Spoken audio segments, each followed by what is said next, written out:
Si Ryan Bang at ang kanyang non-showbiz girlfriend na si Paula Hoyong ay inaasahang papasok sa kasal sa lalong madaling panahon. Nag-publish si Paula sa isang pinagsamang post sa Instagram ngayon. Ika-29 ng Hunyo taong 2024, ng mga larawan mula sa proposal ng kasal ni Ryan sa kanya. Sa caption ay isang maikli ngunit matamis na tala, "Ang Diyos ay mabuti," diamond ring emoji. Mula sa carousel ng mga larawan, iba't ibang nakakaantig na mga sandali ang nakunan kabilang ang maliwanag na pagpapahayag ni Paula ng pagmamahal at pagkagulat nang makita si Ryan na nakaluhod.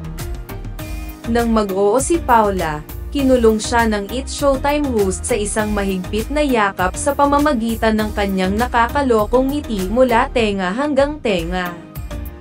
Ang kanyang liham sa isang maliit na card ay nagbabasa, "Mi amor, salamat sa pagsasabi ng oo. Can't wait to spend the rest of my life with you. From your soon-to-be husband, heart-drawing." Tulad ng mga lovebird na sila, ang kinabukasan na Mr. at Mrs. Bang ay nagpatuloy sa pagsayaw sa magdamag.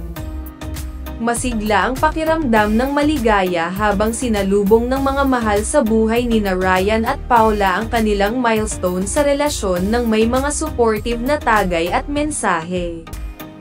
Habang nakahanda ang booze at cocktails, dinubol ni DJ Adrian Legarda ang saya gamit ang upbeat na musika. Base sa Instagram stories ni Ryan, nakatakda talaga ang pagtitipon para sa kapatid ni Paula na nagdiriwang ng kanyang kaarawan. Napuno ng makulay na banderitas at tacos ang lugar. Habang nagbibihis sila ng mga Mexican-inspired ensemble. Si Ryan ay nagsuot ng boxy white polo na may doodle set ng Mexican symbols. Habang si Paula ay nakasuot ng summer patterned off-the-shoulder dress. Hindi na ikinagulat ng ilang followers ni Ryan ang proposal na nalaman na ang plano ng komedyante na pagandahin ang relasyon nila ni Paula. Bago ang araw ng mga puso ngayong taon. Ibinunyag ng Pinoy Big Brother, Teen Clash 2010 alum sa ABS-CBN News Online na nakilala na niya ang mga magulang ni Paula. Nung na-meet ko yung family ni Paula, yung parents niya. Super proud sila sa trabaho ng daddy, mommy ko, he related. Sabi sa akin ng tatay ni Paula, "Ryan, simula ngayon ipag-pray namin sila. Kasi ikaw, kasama ka sa family namin, iniisip ko yung daddy. Mommy mo, kapatid ko. Talagang tanggap na tanggap ako kung ano ang trabaho ng daddy ko." Samantala, ipinakilala na rin si Paula sa mga magulang ni Ryan sa South Korea. Syempre nagulat sila. First time nila sa Korea. You never introduce to your parents if you really want her. Nagulat yung magulang ko. Idinagdag pa niya na natupad ang kanyang hiling na magkabalikan ang kanyang mga noalay na magulang.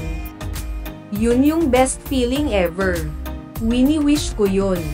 At natupad dahil kay Paula, Ryan expressed. Ako, hindi ako magrelasyon.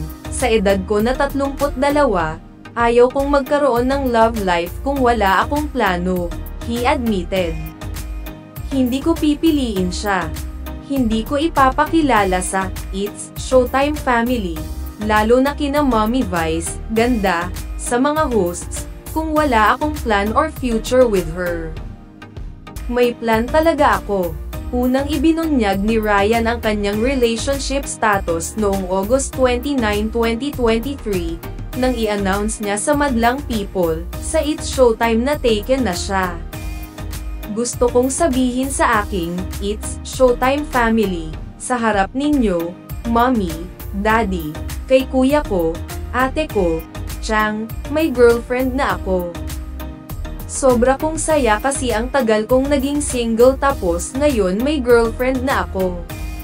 Agad siyang pinaulanan ng yakap ng pagmamahal ng kanyang mga co-host na sina Vice Ganda, Kim Chu, Vong Navarro, Jong Hilario, Amy Perez, Jogs Julueta, Teddy Corpus, Ayon Perez, Jackie Gonzaga, MC Mua, Lassie Marquez, at Shana Dominguez.